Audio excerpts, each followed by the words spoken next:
Le long terme silencieux, l'ostéoporose partie 1. L'os est un tissu vivant qui se renouvelle en permanence. Il y a un équilibre entre les cellules qui construisent l'os, les ostéoblastes, et celles qui le détruisent, les ostéoclastes. C'est le remodelage osseux qui est sous dépendance des hormones sexuelles.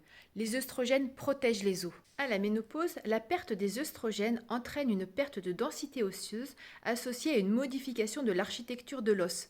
C'est ce qu'on appelle l'ostéopénie, puis l'ostéoporose en fonction du degré de sévérité. L'os devient poreux, comme s'il était rempli de trous, comme du gruyère.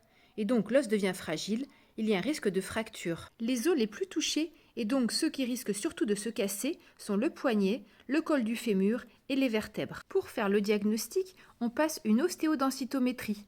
Cet examen mesure la densité osseuse au niveau du col du fémur et du bas de la colonne vertébrale. Si la densité est un peu diminuée, on parle d'ostéopénie. Si elle est beaucoup diminuée, on parle d'ostéoporose. L'ostéoporose concerne une femme sur 3 après la ménopause. C'est un vrai problème de santé publique.